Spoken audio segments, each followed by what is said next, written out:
An Icelandic lullaby gains new life in the brightness of June sunsets this week. Let's Not Stay Awake Through Dark Nights is the brainchild of choreographer and performer Alex Elliott, who has been developing the piece for years here in Winnipeg, but also in Halifax and in Reykjavik, Iceland.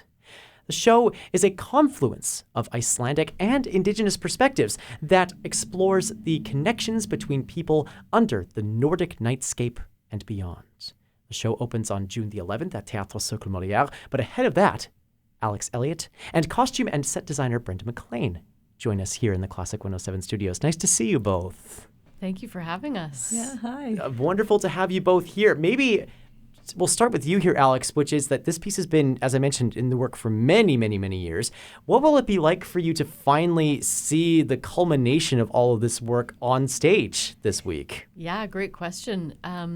We've been in the theater for a week, and so there's already so much I'm seeing, so much richness with the lighting, the costume, the set, the performance, our movement dramaturge helping us go deeper. So it's still very much in that wonderful state of like building towards the opening. And my forever mentor, Ted Robinson, he would always say that, the work hasn't fully completed itself until that first opening night with the audience. Then once that night has come to a close, it's like now the work is finished, and how will it continue to develop over 5 performances? Yeah, that'll be so interesting. Maybe we can start with the discussion on this work by talking about this lullaby that was sort of the genesis point, I understand, for Let's Not Stay Awake Through Dark Nights. What can you tell us about this Icelandic lullaby? Yeah, so it was a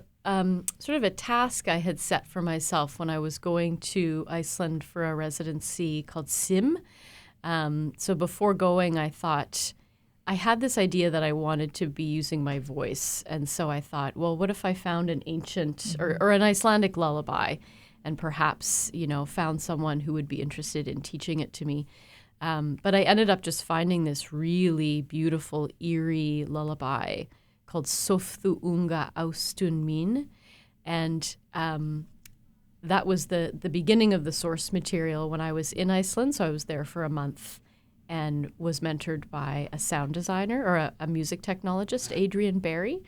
And so they mentored me on how to record my voice, how to create a sound design. Yeah.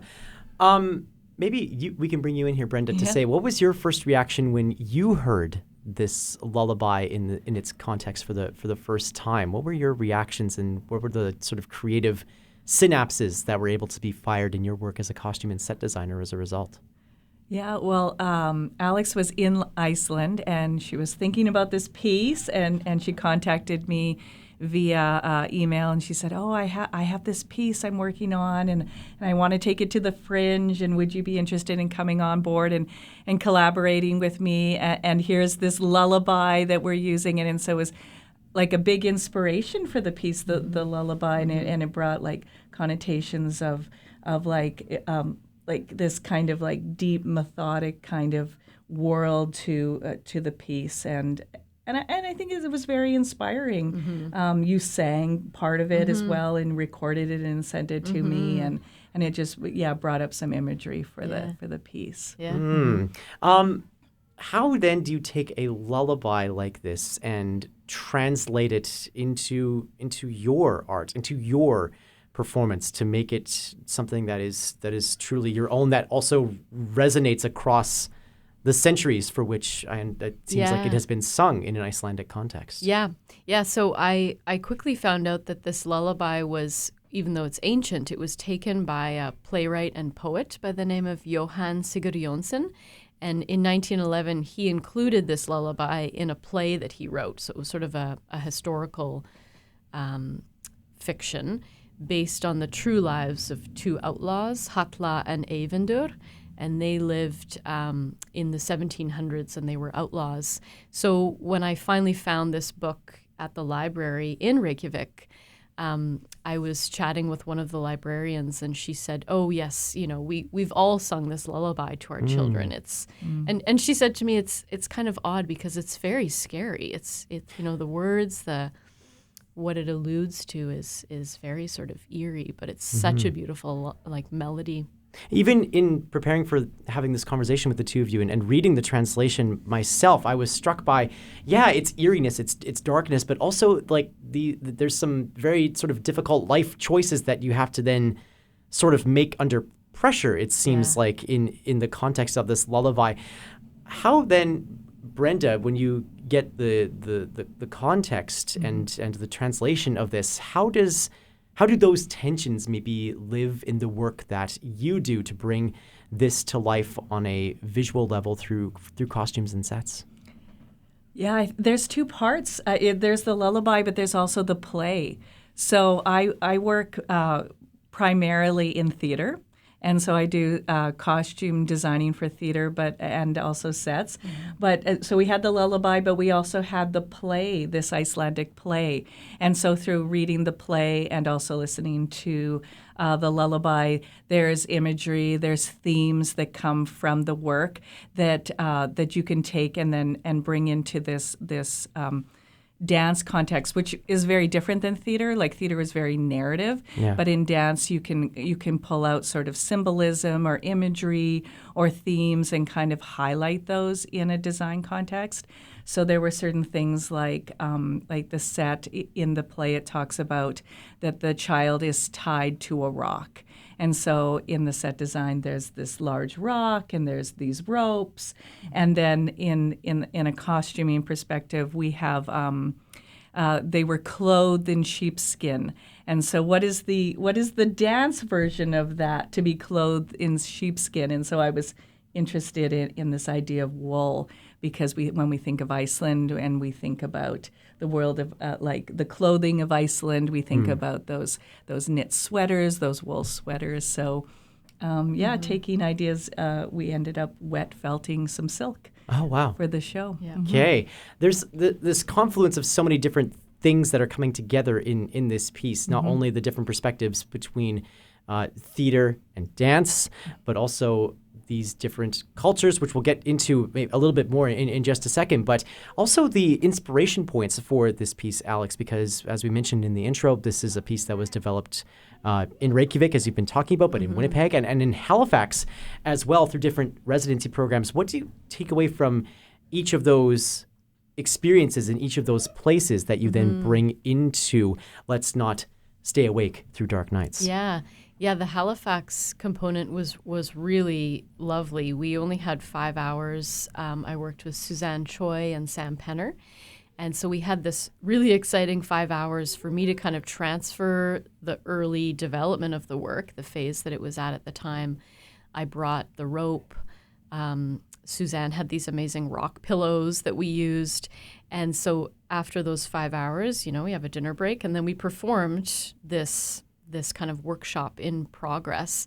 And Suzanne had been taking voice lessons, so she had this really wonderful idea. I thought, well, there's no way I can teach you the Icelandic lullaby. And she said, well, why don't we just hum it? So there was this gorgeous kind of harmonic humming that the two of them did while I sang, and that has stayed. So that was, I really love how we can connect with collaborators over the development of a work and keep their contributions alive. One of those collaborators is the Indigenous Icelandic artist Victoria Perry as well, who will be presenting a new creation alongside of your work. Maybe you can talk a bit about that collaboration and what that will look like in your performance. Yeah, absolutely. So the theater... The outgoing artistic director, Geneviève Pelletier, she had recommended that I connect with this artist. So over the last year, Victoria had offered to do something that she had done in the past at the theater, where she creates a work that is an artistic response to another work. So she's already sort of taken the lullaby, taken the themes, and connected them to her own practices. And so she'll be creating a new work that will open the show in the theater. So she'll be connecting with, Brenda's set design, as well as the lullaby in her own way, and that will open the work. So I feel, I feel so grateful that she has this offer, she has this idea. What do you think you're going to pull away from this experience, Brenda, into the rest of your work as a costume and set designer? Not merely just with the subject matter of an Icelandic lullaby that's turned into this piece of dance performance, but you mentioned earlier that a lot of your work happens in theater. What do you pull away, maybe on a more broad scale, from working in this sort of a creative space into the rest of your artistic practice? Well, I love working in dance because you can think less realistically and more expressively and more imaginatively. And so I try to connect with dance artists that I know and say, hey, is there something that we can collaborate together with? And so I've had this great opportunity to work with Alex a number of times on new works, because you can think about it in a way that's very different than theater. You can think about it sometimes just from an aspect of beauty. Wow. In design, which I think is really exciting for a designer, that you don't have to tell like a specific story, but you can look at textiles in an aspect of beauty, or the stage in an aspect of something that's evocative, as opposed to like something very literal in clothing. And so I love textiles, and I love thinking about how can I do something different with textiles.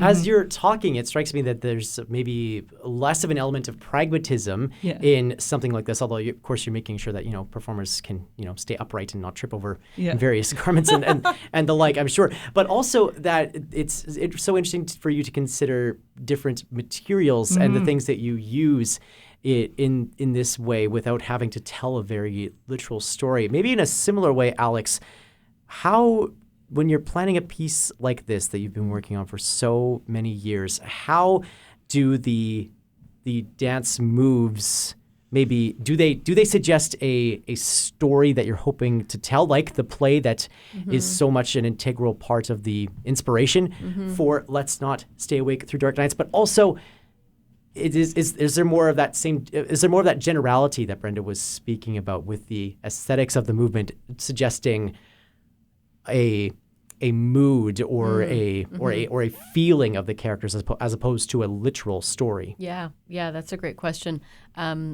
When I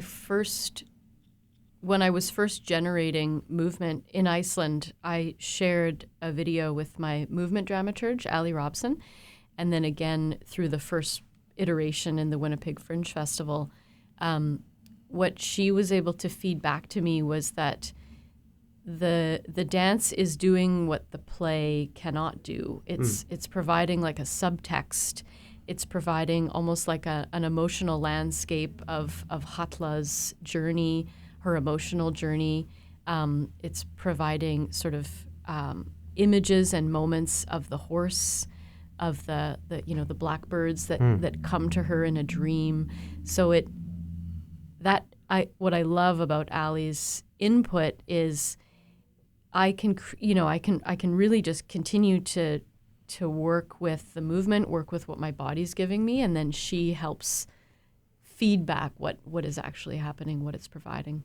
The amount of collaboration that's happening in this, Alex, is so fascinating to me, given how much time you have spent in this creative world developing this show. I would imagine that comes, like, the amount of time that you've spent on this comes with a certain amount of maybe a little bit of protectionism about the way in which a story is told, or is that not the case? In other words, how has the collaboration process been on a wider scale to say, yeah, I'm welcoming you in here. You can suggest what you want to this thing that has been such a deep part of your life for such a long time? Yeah.